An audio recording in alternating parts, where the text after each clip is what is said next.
Hello hello भाई लोग, आप लोग को आवाज़ आ रही है?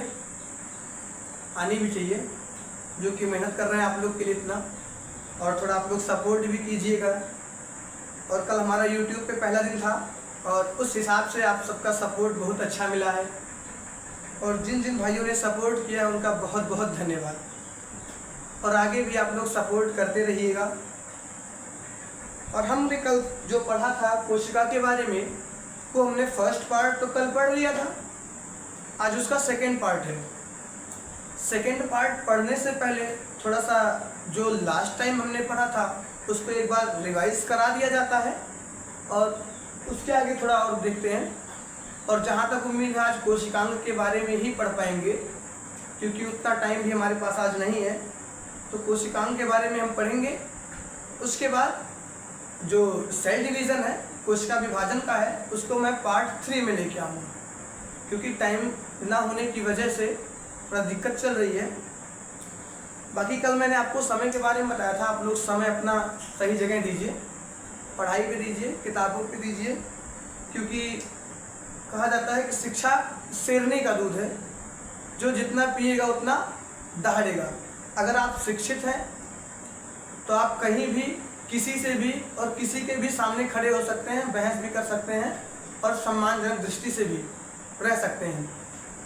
लेकिन अगर आप पढ़े लिखे नहीं हैं, कहीं जाते हैं तो आपको अपने अधिकारों के बारे में पता नहीं रहता, तो आप अपना सही से वहाँ बातचीत नहीं कर पाते। इसीलिए बोला जाता है कि आप लोग बेहतर ढंग से पढ़ें।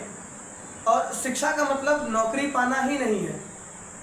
शिक्षा का मतलब नौकरी पाना ही नहीं है। शिक्षा का मतलब होता है शिक्षित रहना। आपका बात और व्यवहार, आप समाज में कैसे रहते हैं, समाज के लोगों के साथ आप कैसा बर्ताव करते हैं, शिक्षा का उद्देश्य ये होता है। ठीक, तो आइए, बातचीत बहुत हो गई आप लोग से और आप लोग मन लगा के पढ़िएगा। आइए हम लोग देखते हैं। कल हमने जो लास्ट टाइम पढ़ा था वो हमने पढ़ा था part of cell, parts of cell पढ़ा था।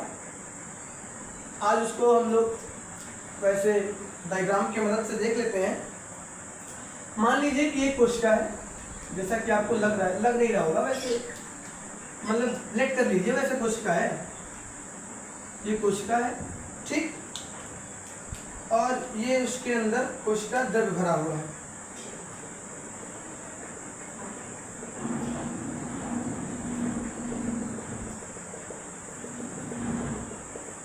ठीक है, और ये एक बाहरी और थोड़ी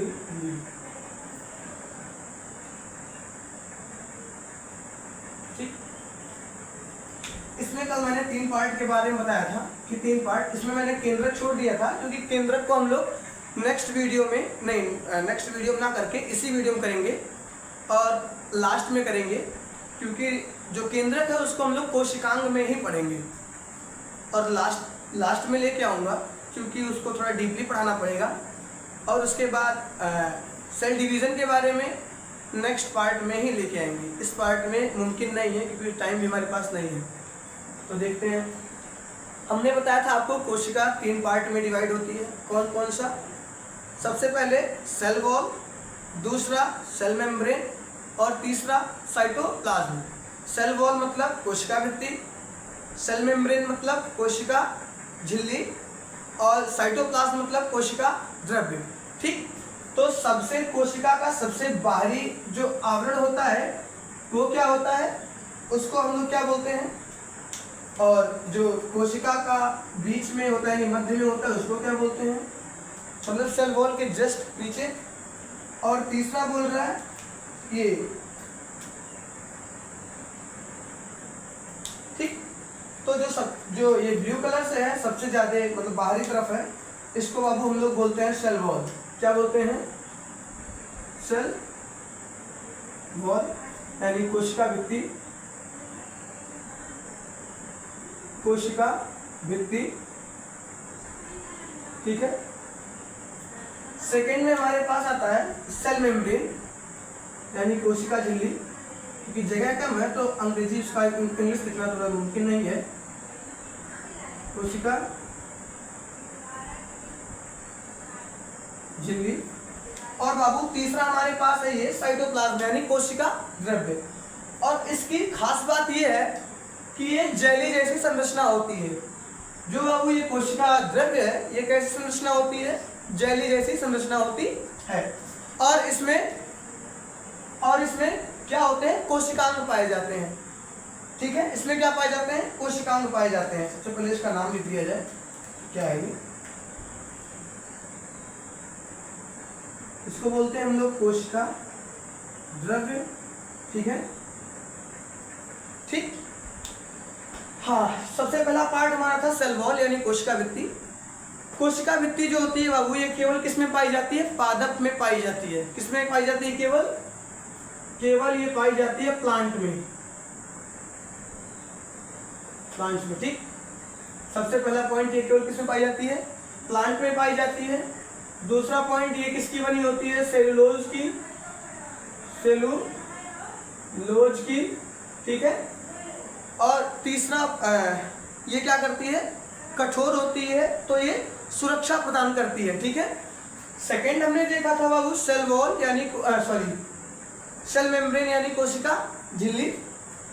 इसके जस्ट नीचे होता है ये सेल वॉल के जस्ट नीचे होता है। और अगर मैं जंतु कोशिका की बात करूं तो इसमें सेल वॉल नहीं पाया जाता, ओनली क्या होता है? Cell membrane. और ये सबसे बाहरी आवरण होती है कोशिका की, किसमें? जंतु में। ठीक, तो कोशिका झिल्ली बाबू किसकी बनी होती है? ये बाबू प्रोटीन की बनी होती है।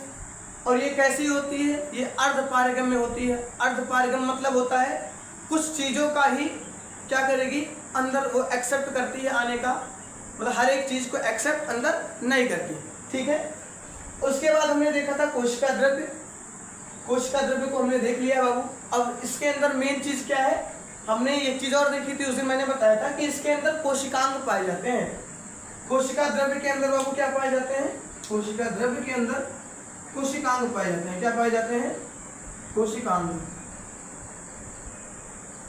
कल थोड़ा सा जब मैं कल पढ़ा रहा था तो थोड़ा सा फर्स्ट पार्ट में दिक्कत हो गया था। जो फर्स्ट स्लाइड था उसी में दिक्कत हो गया था। मैंने जहाँ WBC लिखा था वहाँ मैंने साइड में लाल रक्त कोशिका लिख दिया था। तो उसको थोड़ा मैनेज कर लीजिएगा। और मैंने कमेंट में पिन भी कर दिया था कि WBC वाइट ब्लड सेल्स होता है, ना कि रेड ब्लड सेल्स। ठीक है, तो उसको मैनेज कर लीजिएगा आप लोग। थोड़ा गलती था तो उसको मैंने बाद में देखा तो उसको करेक्ट किया भी नहीं जा सकता था क्योंकि वो तब तक वीडियो अपलोड हो चुकी थी। ठीक, इसके अंदर कोशिकांग पाए जाते हैं। सबसे पहले एक चीज़ मैं आपको इसमें और बताना चाहूँगा कि केंद्रक इसमें सबसे मध्य में होता है। केंद्रक मतलब न्यूक्लियस। केवल किसमें? प्लांट सेल एनिमल सेल में। एनिमल सेल में केंद्रक कहाँ होता है? न्यूक्लियस कहाँ होता है? एकदम मध्य में। और जब बात आती है प्लांट सेल की, अगर बात आती है प्लांट सेल की तो केंद्रक कहाँ हो जाता है? साइड में। क्यों? क्योंकि प्लांट सेल में बाबू वैक्यूल क्या होता है? बहुत बड़ा होता है। और एनिमल सेल में वैक्यूल बहुत छोटा होता है, इसलिए केंद्रक बीच में हो जाता है। और अगर मैं बात करूँ प्लांट सेल की तो जो वैक्यूल होता है वो क्या होता है? बहुत बड़ा होता है। और बड़ा होने की वजह से क्या कर देता है? केंद्रकों को ढकेल देता है इस पार। केंद्रक को क्या करता है? ढकेल देता है, बोल देता है तू है नहीं जा, तो क्या करता है? इसको खदेड़ देता है इधर। ठीक, और आधा जगह वो खुद ही ले लेता है और सबको क्या करता है? भगा देता है यहाँ से, तू उधर चल। ठीक, जैसे आप लोग करते हो, जाते हो क्लास में बैठते हो तो सीट फिक्स रहती है क्योंकि बैक बेंचर्स का हमेशा रोला चलता है। तो जाते हो क्या करते हो? तो होने बैठ बोलते हो ना। तो वैसे ही इसका भी है, वैक्यूल का भी है। जब ये प्लांट सेल में आएगा ना तो केंद्रक से बोलेगा ये तनी हट वहाँ से, तो ये भी क्या करता है? हट जाता है। चलिए अब अगला हम लोग देखते हैं कोशिकांग के बारे में। ये आपको समझ में आ गया? कोशिकांग थोड़ा सी बता देता हूँ क्योंकि ये सारे कोशिकांग कहाँ पाए जाते हैं? इसी में पाए जाते हैं। चाहे एंडोप्लाज्मिक रेटिकुलम हो, चाहे गोल्जी बॉडी हो, चाहे माइटोकॉन्ड्रिया हो, ठीक है, और चाहे लाइसोसोम हो, चाहे राइबोसोम हो, सारे कहाँ पाए जाते हैं? इसी में पाए जाते हैं। चाहे सेंट्रोल्स हो, ठीक है, सारे कहाँ पाए जाएंगे? इसी में पाए जाएंगे। ठीक है, इसको तब तक आप लोग वीडियो पॉज कर लीजिएगा और अपना नोट कीजिएगा बाकी अगला। ओके, आइए अब हम लोग देखते हैं बाबू किसके बारे में, कोशिकांग के बारे में। कोशिकांग में अगर बात करें तो कोशिकांग के बारे में चलिए पहला देखते हैं माइटोकॉन्ड्रिया। क्योंकि मैंने आपसे जैसे मैंने बोला था कि केंद्रक को मैं सबसे लास्ट में लेके आऊँगा, क्योंकि केंद्रक के बारे में थोड़ा डिटेल में जानना है, तो इसलिए केंद्रक को सबसे लास्ट में लेके आ रहा हूँ। सबसे पहले देखते हैं माइटोकॉन्ड्रिया।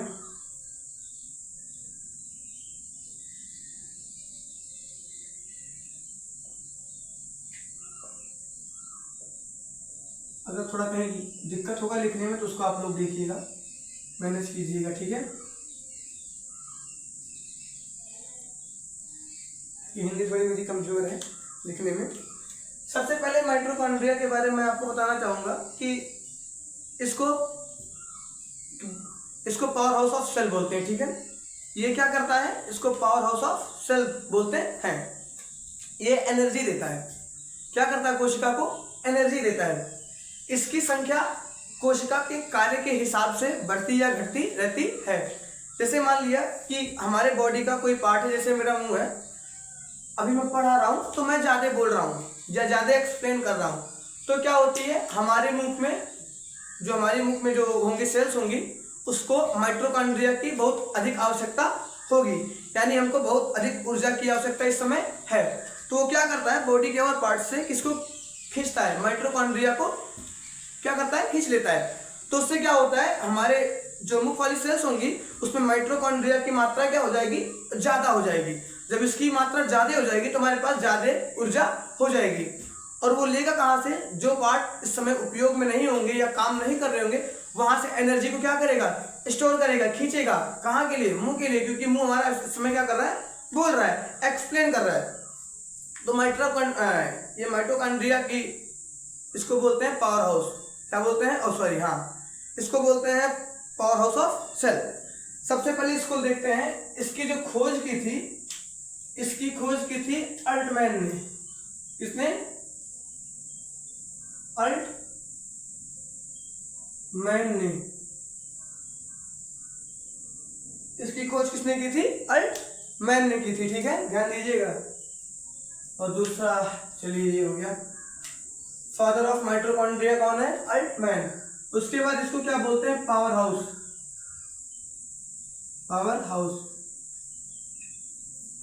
ऑफ सेल, ठीक है, पावर हाउस ऑफ क्या बोलते हैं, सेल। और दूसरा, अगर ये बाबू पावर हाउस है तो ये क्या करेगा, ऊर्जा क्या करेगा, ऊर्जा का भी क्या करेगा, बनाता है, ऊर्जा को बनाएगा। क्योंकि ये पावर हाउस है तो ऊर्जा सीधी सी बात है, निर्माण करेगा ऊर्जा का। तो ये क्या करता है, एटीपी बनाता है, एटीपी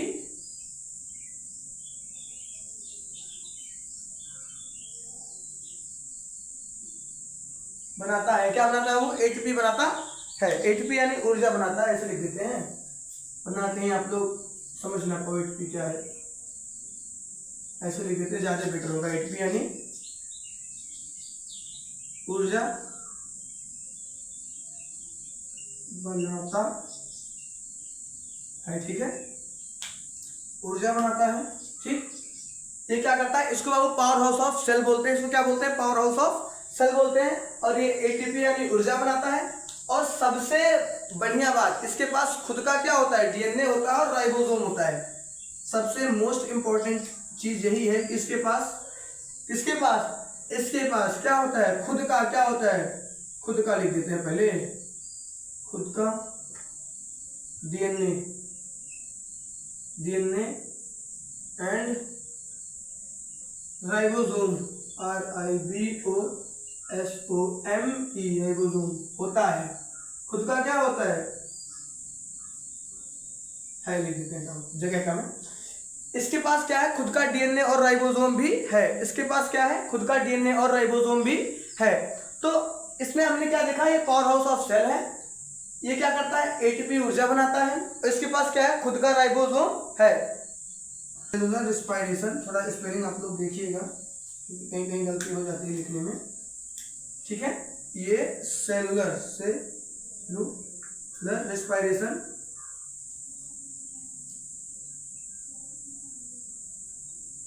का, ये किसका, सेलुलर रेस्पिरेशन का मुख्य स्थान है, का मुख्य क्या है, स्थान है, स्थान है, ठीक है। ये किसका, ये बाबू सेलुलर रेस्पिरेशन का मुख्य स्थान है और ये सेल्फ रिप्लिकेशन कर सकता है, ठीक है। ये खुद को घटा बढ़ा सकता है, जैसा कि मैंने आपको पहले बता दिया था। ये क्या कर सकता है, ये खुद को घटा बढ़ा सकता है, ठीक। और दूसरा हमने, अगर मैं दूसरे की बात करूं तो दूसरा आता है राइबोसोम।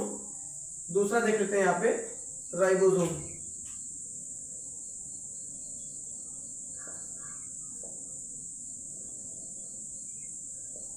ठीक है, दूसरा है बाबू राइबोसोम,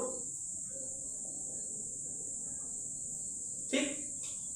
अब राइबोसोम के बाद अब इसके बारे में बात करते हैं, राइबोसोम के बारे में। अब राइबोसोम को हम लोग जानते हैं कि ये क्या करता है, प्रोटीन का निर्माण करता है। राइबोसोम क्या करता है, प्रोटीन का निर्माण करता है। सबसे पहला काम जो राइबोसोम का होता है वो क्या करता है, प्रोटीन देखो यार यही गलती होता है, प्रोटीन फॉर्मेशन करता है।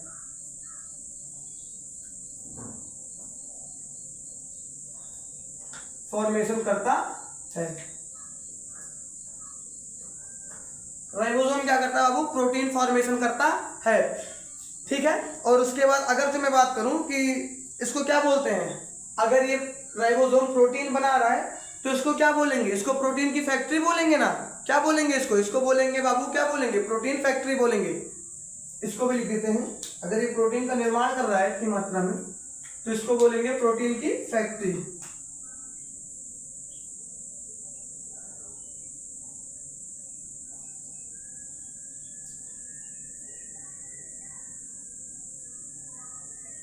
इस पर देख लीजिएगा, ठीक है। और अगर जो ये क्या कर रहा है, प्रोटीन फॉर्मेशन कर रहा है, और ये क्या बोल रहा है, इसको प्रोटीन की फैक्ट्री भी बोल रहे हैं, ठीक है। और सबसे मेन चीज इसको ये बोल सकते हैं कि ये दोनों में पाया जाता है। जैसे मैंने आपको बताया था प्रोकैरियोटिक और यूकैरियोटिक, ठीक है। तो राइबोसोम एक ऐसा कोशिकांग था जो किस में पाया जा रहा था, दोनों में पाया जा रहा था, चाहे वो प्रोकैरियोटिक था चाहे वो यूकैरियोटिक था, ठीक। क्योंकि ये कैसा कोशिकांग होता है, झिल्ली रहित, इसमें झिल्ली नहीं पाया जाता। ये कोशिकांग कैसा है, झिल्ली रहित, इसमें क्या नहीं पाया जाएगा, कोशिका झिल्ली नहीं पाई जाएगी इसके पास, राइबोसोम के पास। केवल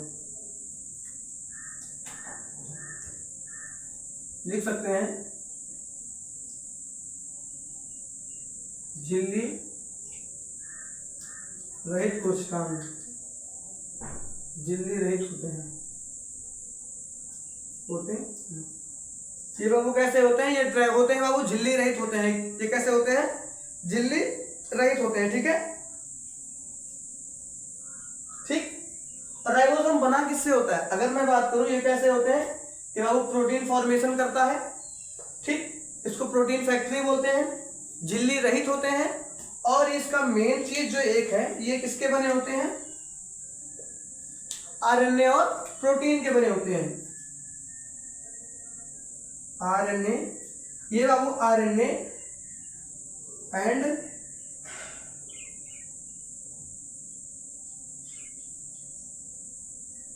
प्रोटीन के होते हैं।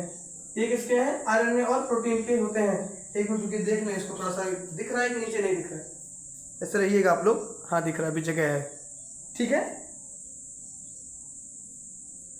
ठीक। चलिए अभी एक आध दो पॉइंट और आ सकता है नीचे। ये किसके बने होते हैं बाबू, ये आरएनए और प्रोटीन, यानी एंड मतलब और, ये आरएनए और प्रोटीन के होते हैं, बने होते हैं लिख दो शॉर्ट फॉर्म थोड़ा उसका। और दूसरा जो राइबोसोम होते हैं बाबू, वो दो प्रकार के होते हैं, मैंने बताया था आपको, एक 70S और दूसरा 80S। 70S कैसा होता है, छोटा होता है, ठीक है, और 80S क्या होता है, बड़ा होता है। 70S राइबोसोम जो होता है वो किसमें आता है, प्रोकैरियोटिक मतलब छोटा अंग है, ठीक।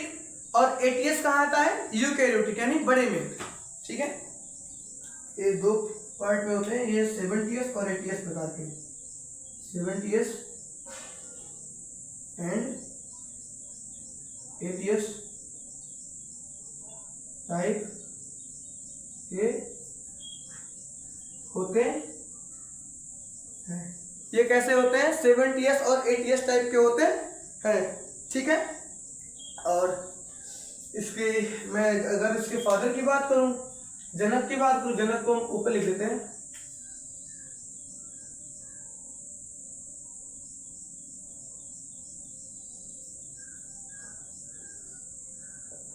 इसके जनक बाबू कौन थे? पैलाडे। इसके जनक कौन थे? पैलाडे, ठीक है। ठीक, कितना हो गया? राइबोसोम की खोज किसने की थी? पैलाडे ने की थी। ये क्या करता है? प्रोटीन फॉर्मेशन करता है, इसीलिए इसको प्रोटीन की फैक्ट्री बोलते हैं। ये झिल्ली रहित होते हैं, ये झिल्ली रहित होते हैं। ये कोशिकांग कैसा है? झिल्ली रहित होता है, मतलब इसमें झिल्ली नहीं पाई जाती। और दूसरा फिर इसमें बोल रहा है कि ये डीएनए एंड प्रोटीन के बने होते हैं। किसके बने होते हैं? डीएनए और प्रोटीन के बने होते हैं। उसके बाद बोल रहा है ये दो प्रकार के होते हैं। कौन कौन से? 70s और 80s। ये दो प्रकार के कौन कौन से? 70s और 80s, ठीक। अब हाँ, इतना तो हो गया। अब नेक्स्ट लेके आते हैं, रुकिए। ओके, ये अब दूसरा वाला देखते हैं हम लोग, ठीक है। अब तीसरा पार्ट हम लोग इसका तीसरा देखते हैं, कोशिकांग का तीसरा, ठीक है। तीसरा आता है वो आपका गोल्जी बॉडी। यही आप लोग क्या गोल्जी बॉडी, ठीक है, ठीक। आपका क्या तीसरा? गोल्जी बॉडी, ठीक है। अलग कर देते हैं। ओके, गर्मी इतनी है, वो क्या होता है? गर्मी से तो ऐसे भी जीना है, हो चुका है, ठीक। ओके, सबसे पहले इसको हम लोग, अगर मैं बात करूं गोल्जी बॉडी की, तो इसमें बाबू क्या होता है? ये संग्रह करता है। किसका संग्रह करता है? ये पदार्थों का संग्रह करता है। ये क्या करता है? गोल्जी बॉडी क्या करेगा? पदार्थों का संग्रह करेगा। और ये चपटी संरचना होती है। संरचना कैसी होती है? चपटी होती है। और ये बाबू परिवहन का काम करता है। ये क्या करता है? परिवहन का भी काम करता है और प्रोटीन संशोधन भी करता है। क्या करता है? प्रोटीन का संशोधन भी करता है और सिक्रीशन भी करता है। क्या क्या करेगा? सिक्रीशन भी करेगा, प्रोटीन संशोधन भी करेगा, पदार्थों का संग्रह भी करेगा और परिवहन भी करेगा। और ये कैसी होती है? थैली जैसी संरचना होती है, लेकिन चपटी थैली जैसी संरचनाएं होती है, ठीक है। कैसी होंगी? चपटी थैली जैसी संरचनाएं होंगी। सबसे पहले देखते हैं ये क्या करेगा? पदार्थों का, ये पदार्थों का क्या करेंगी? संग्रह करेंगी, ठीक है। दूसरा क्या मैंने बोला? ये दूसरा मैंने क्या बोला था? ये क्या करेंगी? परिवहन का काम करती हैं, परिवहन का भी काम करती हैं। तीसरा मैंने क्या बोला था? तीसरा मैंने बोला प्रोटीन संशोधन करती हैं। क्या करती हैं? प्रोटीन संशोधन, ठीक है।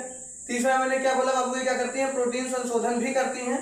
चौथा मैंने बोला सिक्रीशन करती हैं।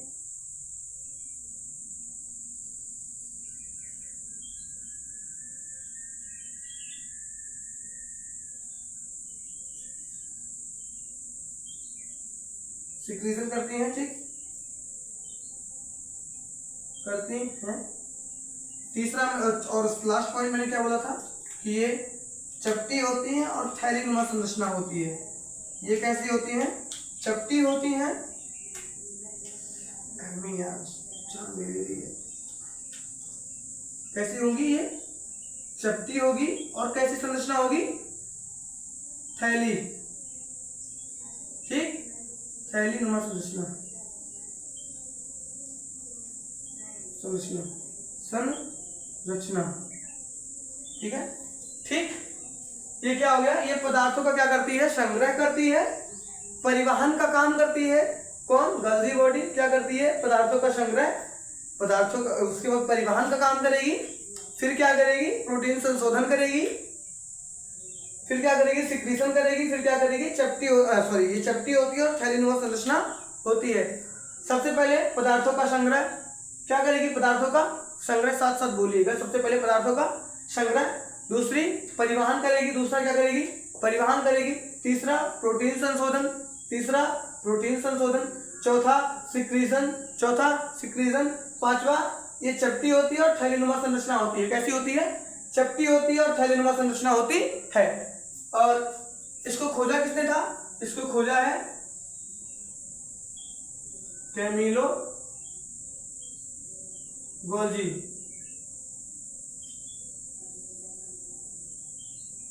ठीक, इसको किसने खोजा? वो कैमिलो गोल्जी। जी वाई नहीं करके जी आई कर देते हैं, कैमिलो गोल्जी ने। ठीक, ये कौन है? फादर है, यानी जनक है किसके? गलत हो जाएगा इसका, तो जनक है। ये क्या है बाबू? जनक है। कौन है? Camillo Golgi. ठीक, अब अगर बात आती है वोक्यूल की, यानी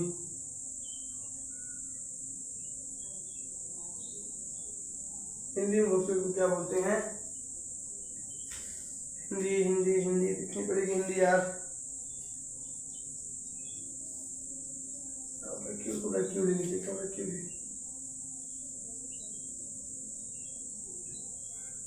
ठीक, वैक्यूल देख लेते हैं।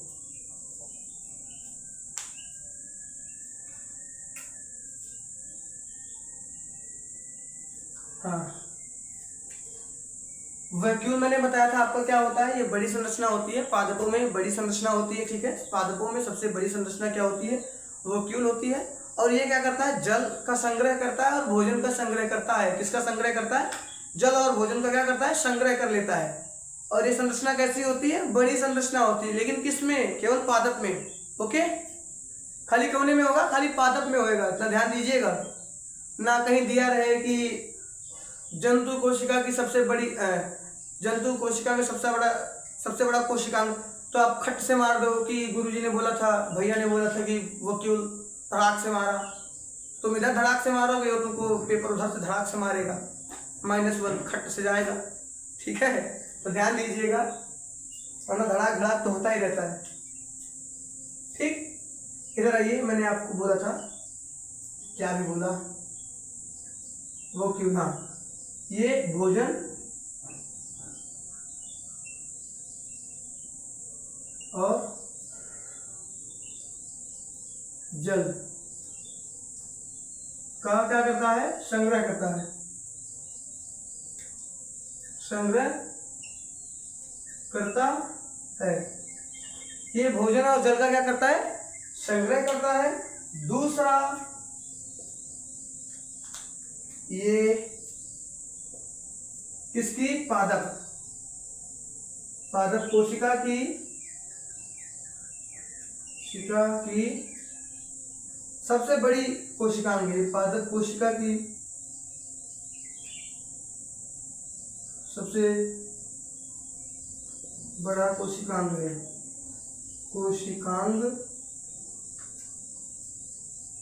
ठीक है, ये वैक्यूल क्या करेगा? भोजन और जल का संग्रह करेगा। ठीक, और ये पादप कोशिका की सबसे बड़ी क्या है? कोशिकांग है। ठीक, आपका गोल्जी बॉडी हो गया और वैक्यूल हो गया। इसको आप लोग नोट करिए और मैं नेक्स्ट टॉपिक लिखता हूं। आइए इसको देखते हैं। अब की बार क्या है? अब की बार वो एंडोप्लाज्मिक रेटिकुलम और दूसरा क्या है? लाइसोसोम। सबसे पहले एंडोप्लाज्मिक रेटिकुलम को हम लोग देखते हैं अगर जो, तो बाबू एंडोप्लाज्मिक जो रेटिकुलम होता है ये क्या होता है और ये कैसे काम करता है? सबसे पहले ये कोशिका की आंतरिक संरचना को सहारा प्रदान करता है। कोशिका को अंदर से क्या करता है? सहारा प्रदान करता है। जैसे हमारे शरीर को सहारा कौन दे रहा? हमारा कंकाल तंत्र दे रहा, हमारा कंकाल तंत्र दे रहा है। हम ऐसे नॉर्मली खड़े हैं तो क्या इसमें कोई ना कोई तो योगदान होगा कि हम ऐसे खड़े हैं। अगर कंकाल हमारे शरीर से हटा दिया जाए तो हम तो सीधे नीचे हो जाएंगे ना। तो वैसे जो एंडोप्लाज्मिक रेटिकुलम है वो कोशिका का कंकाल है, कोशिका को सहारा, आंतरिक सहारा प्रदान करता है। ठीक है, और ये बोलते हैं, क्या बोलते हैं इसको? राइबोसोम और ईआर प्रोटीन निर्माण में क्या करते हैं? मदद करते हैं। ये क्या करता है? प्रोटीन निर्माण में मदद करता है। ठीक है, सॉरी वो राइबोसोम बोल रहा हूँ। रफ एंडोप्लाज्मिक जो रेटिकुलम होता है वो प्रोटीन से बना होता है, उसमें ज्यादा मात्रा में क्या होती है? प्रोटीन्स होती हैं। अब आइए इसको देखते हैं। गलती हो जाता है, कहीं कहीं कुछ और निकल जाता है, वो ध्यान दीजिएगा आप लोग। ठीक है, ठीक, तो इसको हम लोग बोल रहे हैं सबसे पहले सबसे पहले अगर जो मैं बात करूं कि इसमें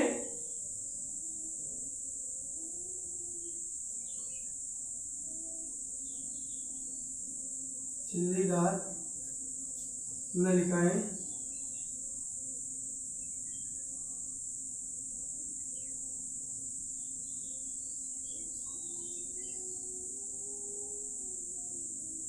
इसमें क्या है बाबू, झिल्लीदार नलिकाओं का, नलिकाओं लीजिए, नलिकाएं अच्छा नलिकाओं है, नलिकाओं का जाल होता है, जाल होता है। इसमें बाबू क्या होता है, झिल्लीदार नलिकाओं का जाल होता है। इसमें कैसा जाल होता है, झिल्लीदार नलिकाओं का जाल होता है। दूसरा बोल रहा है एंडोप्लाज्मिक रेटिकुलम में 2 पार्ट होता है, कौन कौन सा, रफ एंडोप्लाज्मिक रेटिकुलम और स्मूथ एंडोप्लाज्मिक रेटिकुलम। कितने पार्ट होते हैं, ये बाबू 2 पार्ट में होता है कि ये 2 पार्ट में होता है। पहला रफ एंडोप्लाज्मिक रेटिकुलम जिसको हम लोग RER बोलते हैं, और दूसरा स्मूथ एंडोप्लाज्मिक रेटिकुलम जिसको हम लोग SER बोलते हैं। तो प्रोटीन फॉर्मेशन का काम कौन करता है, प्रोटीन बनाने में या प्रोटीन निर्माण में मदद कौन करता है, रफ एंडोप्लाज्मिक रेटिकुलम। तो इसमें हम लोग लिख देते हैं कि R मतलब हो गया बाबू रफ, ठीक है, कॉमा ER मतलब होता है बाबू एंडोप्लाज्मिक रेटिकुलम, शॉर्ट फॉर्म है, ठीक है। ये क्या करता है, प्रोटीन निर्माण में मदद करता है, इसको कॉमा लगा देते हैं यहाँ पे। क्या करता है, प्रोटीन निर्माण में, प्रोटीन निर्माण में मदद करेगा, मदद करेगा। सबसे पहले क्या बोला, एंडोप्लाज्मिक रेटिकुलम है, इसमें झिल्लीदार नलिकाओं का जाल होता है। क्या होता है, झिल्लीदार नलिकाओं का जाल होता है। दूसरा रफ एंडोप्लाज्मिक रेटिकुलम क्या करता है, प्रोटीन निर्माण में सहायता करता है। और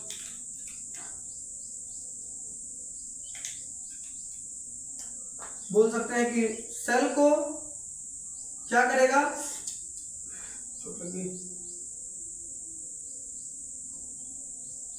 आंतरिक सहारा देगा। क्या करेगा, आंतरिक सहारा देगा।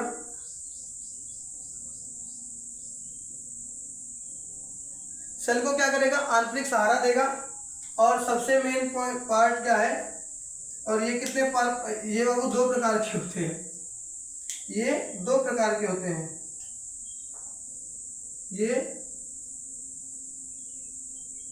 2 टाइप के हैं। एक बार देखना पड़ेगा नीचे कि दिखेगा कि नहीं दिखेगा, उसी हिसाब से उसको लिखे, उतना लिख दें और दिखे ना तो दिक्कत हो जाएगी बाबू, आप लोग लगे रहिएगा। हाँ दिख जाएगा, दिख जाएगा। सबसे पहले क्या होता है, रफ या, सबसे पहला बाबू रफ या, दूसरा स्मूथ ईयर, स्मूथ ईयर, ठीक, ठीक है।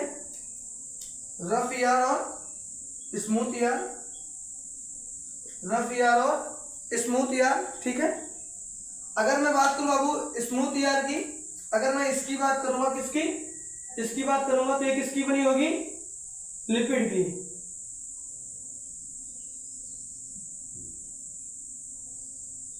ये बाबू लिपिड का बना है, लिपिड का बना है। और बाबू इसमें क्या हो रहा है, इसमें प्रोटीन लगे हुए होते हैं, ठीक है।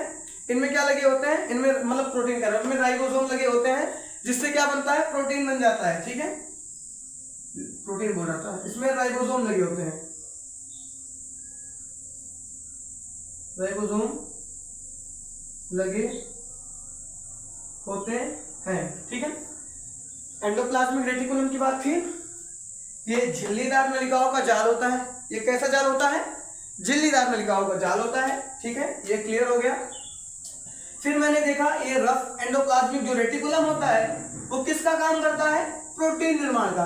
प्रोटीन निर्माण का नाम प्रोटीन निर्माण का काम काहे करेगा, क्योंकि इसमें क्या है, रफ एंडोप्लाज्मिक रेटिकुलम, और रफ एंडोप्लाज्मिक रेटिकुलम में क्या होता है, क्या होता है बाबू, राइबोसोम होता है। और राइबोसोम है तो प्रोटीन फॉर्मेशन करेगा ही, करेगा, ठीक है। तो इसलिए क्या करेगा, प्रोटीन फॉर्मेशन यानी मिनिमम क्या करेगा, मदद करेगा। फिर मैंने देखा सेल को आंतरिक संरचना देता है। जैसे हमारी बॉडी को हमारा कंकाल क्या करता है, आंतरिक संरचना दे रहा है, वैसे ही एंडोप्लाज्मिक रेटिकुलम क्या करेगा, कोशिका को आंतरिक सहारा देगा। यानी अगर हम कहना चाहें तो एंडोप्लाज्मिक रेटिकुलम को हम कोशिका का कंकाल भी कह सकते हैं। इसको हम बोल सकते हैं स्केलेटन ऑफ सेल, ठीक है। अगर कहीं क्वेश्चन है पेपर में या पेपर में आपको दे दे कि स्केलेटन ऑफ सेल किसको बोलते हैं, आपको 4 ऑप्शन दे देगा तो उल्टा सीधा मत मार दीजिएगा, वरना उल्टा सीधा तरीके से आप भी जाएंगे, ठीक है। अब दूसरा बात आता है लाइसोसोम। अब दूसरा क्या आता है, मतलब छठवा, वैसे तो दूसरा बोल रहा हूँ लेकिन ये छठवा है। क्या आता है वो, लाइसो, उससे पहले हाँ ठीक है, तो लाइसोसोम,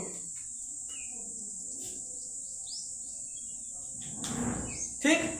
इसको हम क्या बोलते हैं, इसको बोलते हैं वो सुसाइडल बैग, और इसको क्या बोलते हैं, सुसाइडल बैग। सबसे पहले देखते हैं पाचन का कार्य करता है। ये पाचन का कार्य करेगा, करता है। सबसे पहले इसको बताते हैं, लाइसोसोम को सबसे पहले जो खोज की गई थी, इसको डी दुबे ने की थी। डी दुबे खोज यहां लिख देते हैं बाबू, आप लोग देखिएगा, डी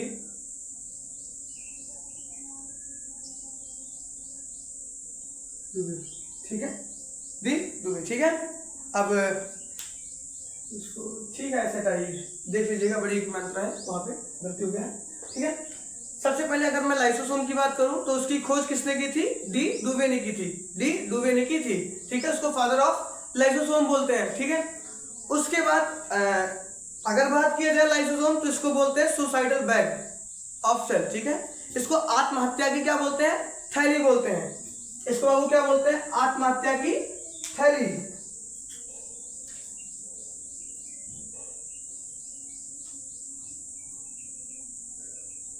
आत्महत्या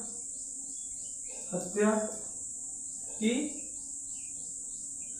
थैली, इसको बाबू आत्महत्या की थैली क्यों बोलते हैं, इसका बहुत हिसाब किताब वाला काम रहता है। जैसे हमारी कोशिकाएं होती हैं, वो उसमें सारे कोशिकांग होते हैं, कोशिका में कोशिकांग होते हैं जिनका फंक्शंस क्या होता है, अलग अलग होता है, ठीक है। जो कोशिकांग फंक्शन नहीं करते तो लाइसोसोम उसको मार देता है, मारने का काम करता है, ठीक है। या जो कोशिकाएं ठीक रूप से काम नहीं करती हैं या डेड हो चुकी हैं, उनको खत्म करने का काम कौन करता है, लाइसोसोम करता है।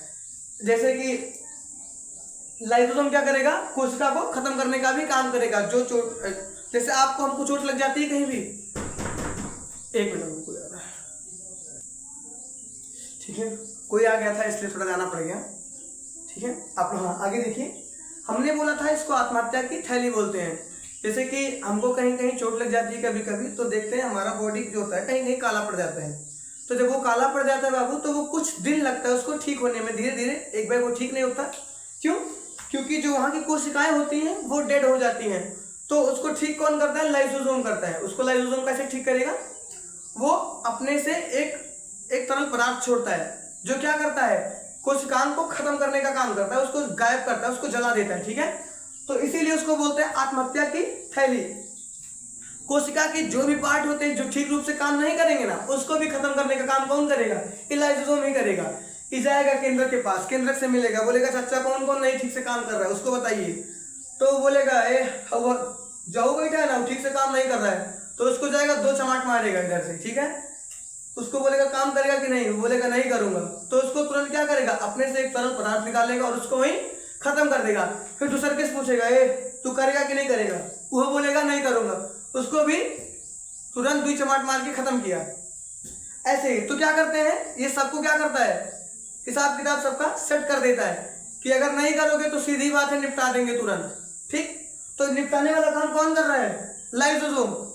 लाइसोसोम क्या कर रहा है, सबको निपटा रहा है। अगर देखेगा कि सब लोग भड़क गए कि नहीं करूंगा नहीं करूंगा, धरना एकदम दे दिए हैं कि अब चाहे जो हो जाए काम नहीं करेंगे, तो क्या करेगा, अपने अंदर से ज्यादा मात्रा में तरल पदार्थ निकालेगा और सबको खत्म कर देगा, सबके साथ साथ खुद भी खत्म हो जाएगा और वो पूरी कोशिका क्या हो जाएगी, खत्म हो जाएगी। ऐसे ऐसे धीरे धीरे क्या हो जाएगा, हमारा पूरा जो पार्ट जो ब्लैक हुआ रहता है ना, पूरा फिर से ठीक हो जाता है। देखते हैं आप लोग, ठीक।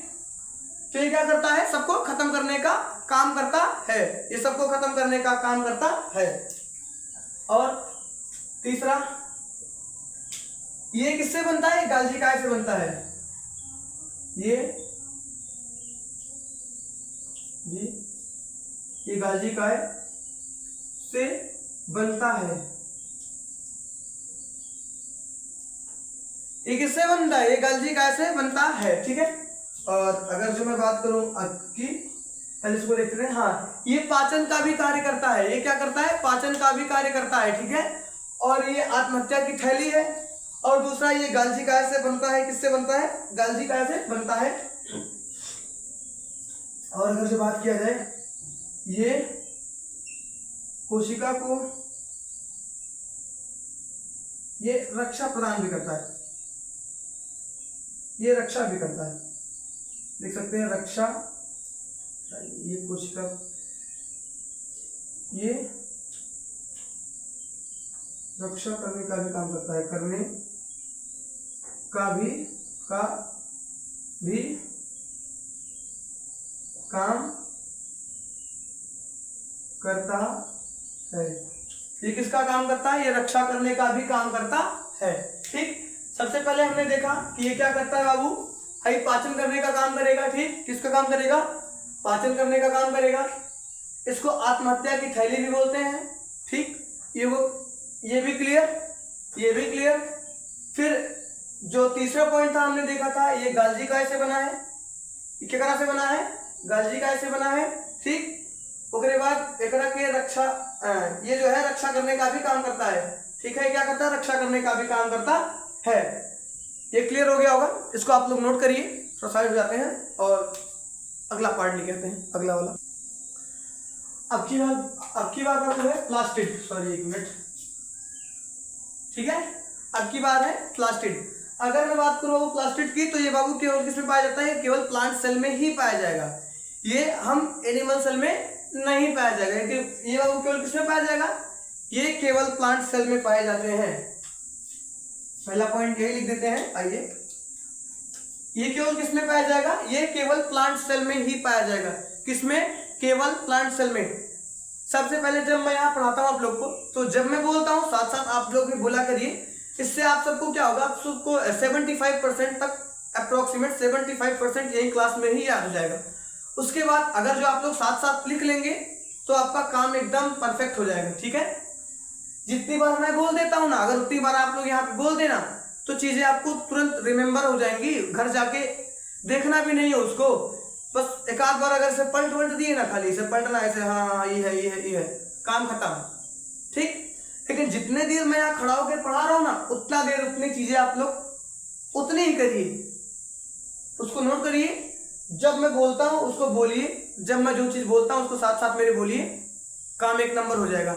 ऐसा नहीं है कि सामने फोन चल रहा है तो आप लोग बस मूवी की तरह देख रहे हैं। मूवी हम लोग नहीं देख रहे हैं, हम लोग पढ़ रहे हैं। पढ़ने का मतलब होता है जो टीचर बोल रहा है, टीचर सामने, जैसे आप लोग अगर ऑफलाइन पढ़ रहे होते हैं, स्कूल में जाते हैं, जब टीचर आपको पढ़ाता है तो आप लोग साथ साथ क्या करते हैं, टीचर के साथ साथ बोलते हैं। टीचर पूछता है आई को क्या बोलते हैं, तो आप बोलते हैं कि हाँ ये बोलते हैं सर, ठीक है।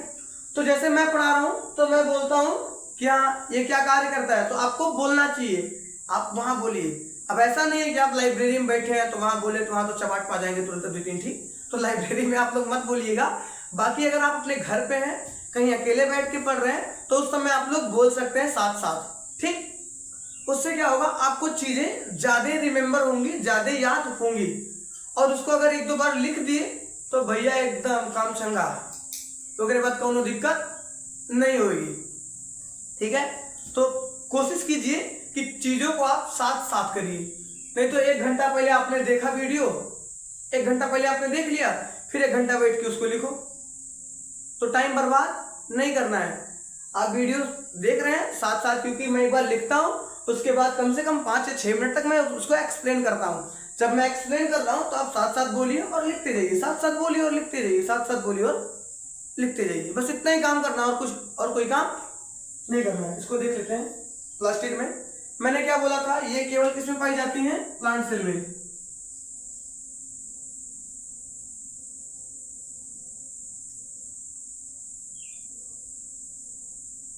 सॉरी,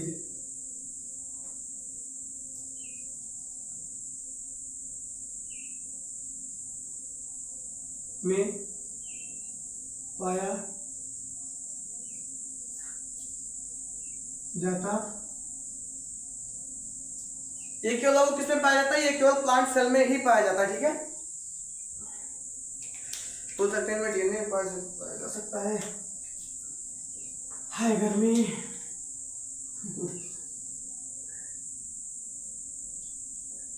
इनमें इसमें डीएनए पाया जाता है, खुद का डीएनए, इनके पास खुद का डीएनए होता है। इसमें क्या होता है, खुद का डीएनए होता है। इसमें क्या होता है, इसमें खुद का डीएनए होता है। ये केवल प्लांट सेल में पाई जाती है, पहला पॉइंट। दूसरा, इसके पास क्या होगा बाबू, खुद का डीएनए होगा। और तीसरा,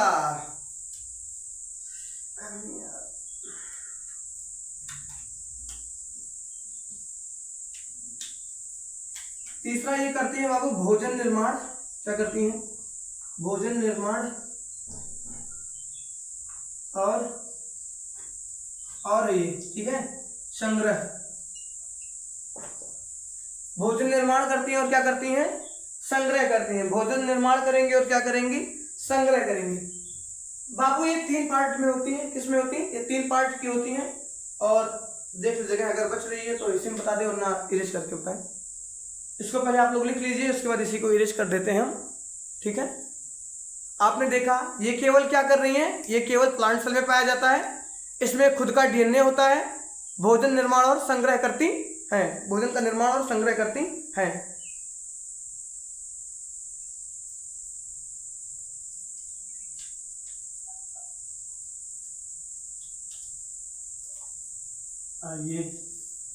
ये क्या प्रकार की होती हैं, ये 3 प्रकार की होती हैं।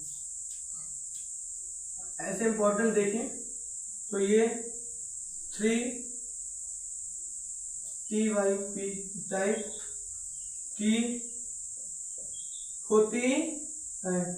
ये कई गो टाइप की होती हैं, ये 3 टाइप की होती हैं। पहला, दूसरा, तीसरा। ठीक है, पहला, दूसरा, तीसरा। पहला होता है बाबू क्लोरोप्लास्ट। क्लोरो लिखे कि क्या लिखे, पहला क्लोरोप्लास्ट, क्रोमोप्लास्ट, ल्यूकोप्लास्ट। ठीक है, चलो क्लोरोप्लास्ट। ठीक है, पहला हो गया क्लोरोप्लास्ट, दूसरा हो जाएगा क्रोमोप्लास्ट।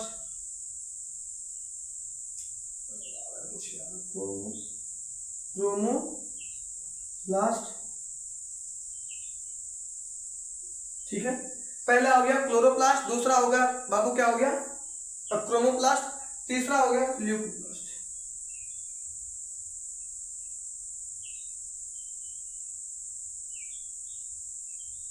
ठीक, क्या, क्लोरो, क्रोमो, ल्यूको। पहला हो गया क्लोरोप्लास्ट, दूसरा हो गया क्रोमोप्लास्ट, तीसरा हो गया ल्यूकोप्लास्ट। अब इसमें देखते हैं क्लोरोप्लास्ट क्या होता है, क्रोमोप्लास्ट क्या होता है और ल्यूकोप्लास्ट क्या होता है। सबसे पहले अगर बात की जाए बाबू किसकी, क्लोरोप्लास्ट की। सबसे पहले बात की जाए किसकी, क्लोरोप्लास्ट की। तो ये क्या करेगा, क्लोरोप्लास्ट बाबू नाम से क्लियर है कि इसमें क्या होगा, क्लोरोफिल होगा। इसमें क्या होगा, क्लोरोफिल होगा। तो बाबू क्लोरोफिल क्या करता है, प्रकाश संश्लेषण का काम करता है और क्या करेगा, पौधे को हरा रंग देता है। तो क्लोरोप्लास्ट क्या करेगा, हरा रंग,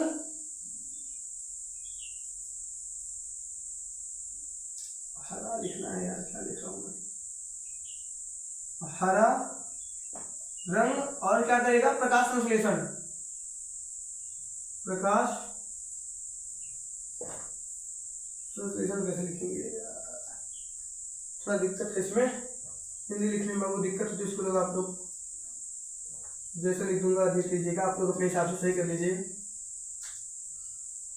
ठीक है, सही है कि ठीक है, सही। हरा रंग और प्रकाश संश्लेषण देख लीजिएगा, उसको थोड़ा हिंदी लिखने में कभी दिक्कत होती है तो मैनेज कीजिएगा। ठीक है, क्लोरोप्लास्ट क्या करेगा, हरा रंग और प्रकाश संश्लेषण करेगा, ठीक है। और क्रोमोप्लास्ट क्या देता है, क्रोमोप्लास्ट क्या करते देता है, ये रंग देने का काम करते हैं, रंग देते हैं। ये क्या करेगा, प्रकाश संश्लेषण करेगा, ये रंग देता है, ठीक है। और अगर बात की जाए ल्यूकोप्लास्ट की तो क्या बोलता है,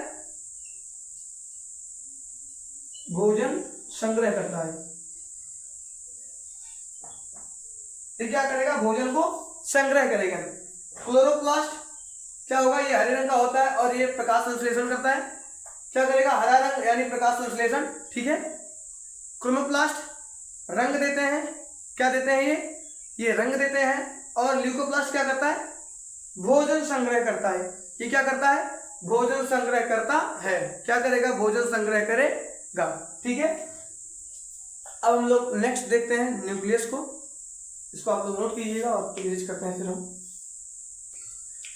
आइए अब की बारी है केंद्रक की, ठीक है। अब की बारी अब किसकी है, केंद्रक की। सबसे पहले देखते हैं कि इसकी खोज किसने की थी। खोज यानी जनक कौन है, खोज किसने की थी, रॉबर्ट ब्राउन ने की थी। किसने, रॉबर्ट ब्राउन ने।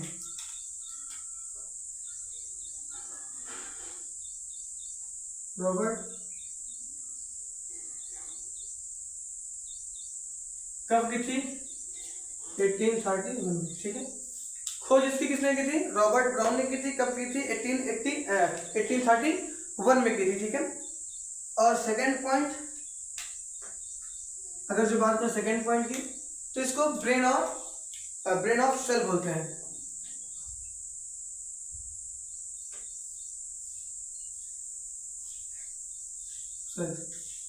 इसको क्या बोलते हैं, ब्रेन ऑफ सेल। कोशिका का दिमाग बोला जाता है। ये क्या करता है, कोशिका को नियंत्रण, ये कोशिका का नियंत्रण केंद्र होता है।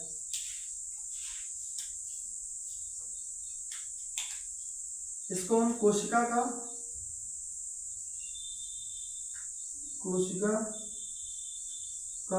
नियंत्रण केंद्र, इसको हम लोग कोशिका का नियंत्रण केंद्र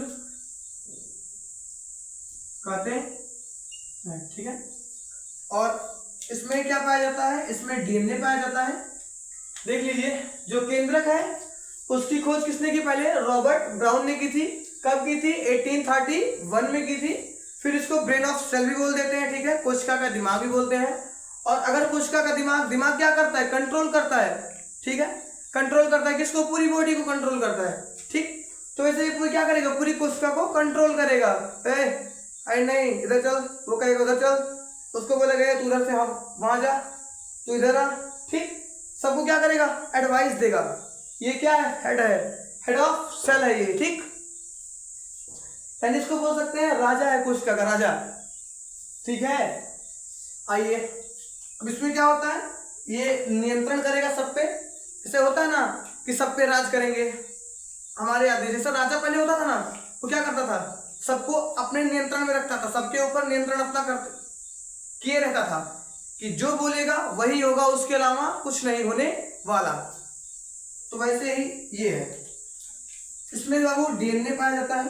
क्या पाया जाएगा, इसके पास खुद का डीएनए होगा, डीएनए पाया जाता है। अगर बाबू डीएनए पाया जा रहा है तो डीएनए में क्रोमोसोम होते हैं, ठीक है, तो इसमें क्रोमोसोम भी पाया जाएगा।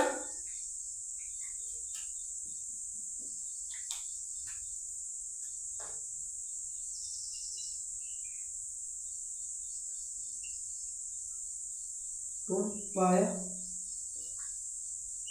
जाता है, इसमें क्या होगा, इसमें क्रोमोसोम पाया जाएगा, ठीक है। और एक पॉइंट और लिख देते हैं, इसमें देखने नीचे देता है कि नहीं, आ जाएगा, भी तो आ जाएगा। इसमें केंद्रक में न्यूक्लियोलस पाया जाता है,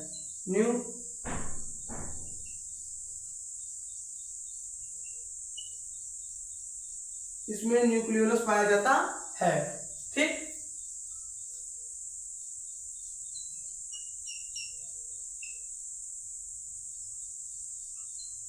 पाया जाता है, इसमें क्या पाया जाता है, इसमें न्यूक्लियोलस भी पाया जाता है। अब देखते हैं ये जो बाबू केंद्रक होता है, केंद्रक कितने पार्ट में है? 4 पार्ट में डिवाइड है। अगर मैं बात करूं किसकी? केंद्रक की,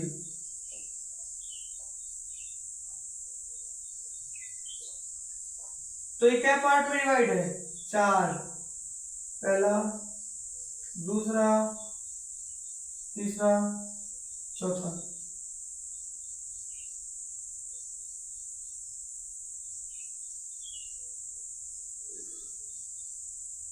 ठीक बाबू, ये कितने पार्ट में है?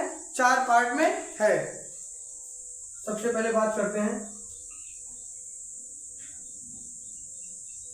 Nuclear membrane.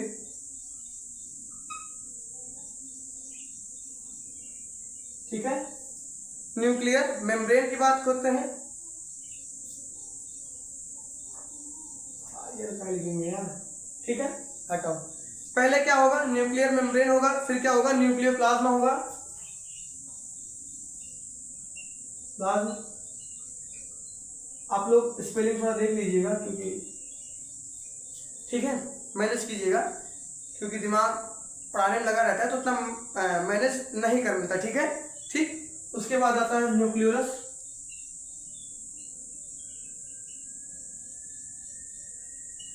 ठीक है, फिर क्या आ जाएगा बाबू? न्यूक्लियोलस आ जाएगा। ठीक, ठीक है, हाँ ठीक है, चलो न्यूक्लियोलस हो गया। उसके बाद आ जाएगा क्रोमोसोम।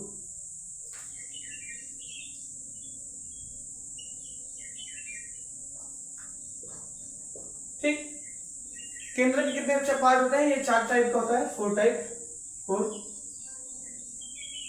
ठीक है, केंद्र कै गो प्रकार का? केंद्र बाबू 4 गो प्रकार का। कै गो प्रकार का?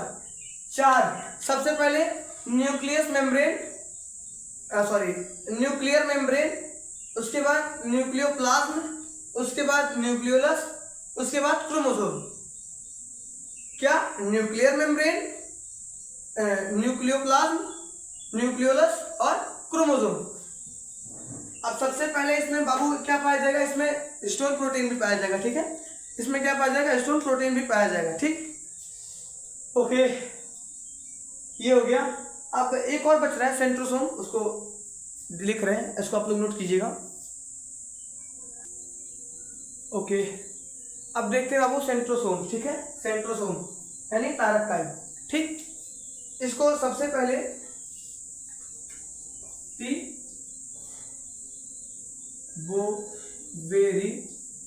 बोवेरी ने 1888 में क्या किया था? देखा था। ठीक है, इसको सबसे पहले किसने? बोवेरी ने 1888 में देखा था। ठीक, और ये क्या करती है? ये कोशिका विभाजन में सहायक होती है। ये कोशिका विभाजन में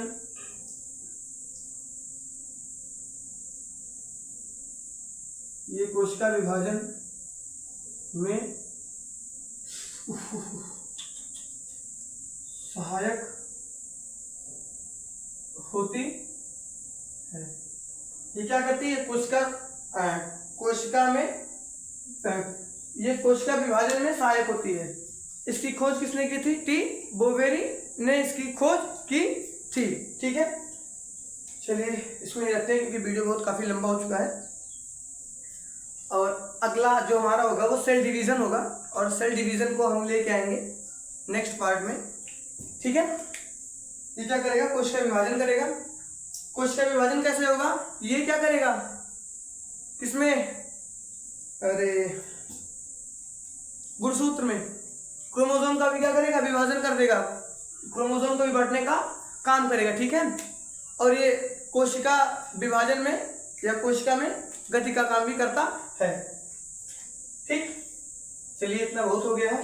अब अगला जो कोशिका विभाजन है वो नेक्स्ट लेक्चर अगले पार्ट में यानी पार्ट 3 में लेके आएंगे। ठीक है, और आप लोग मन लगा के पढ़िएगा जैसा कि बताया गया है, और वैसे तो कुछ कहना नहीं है। चलिए ठीक है, आज के लिए इतना ही। जय हिंद, जय भारत।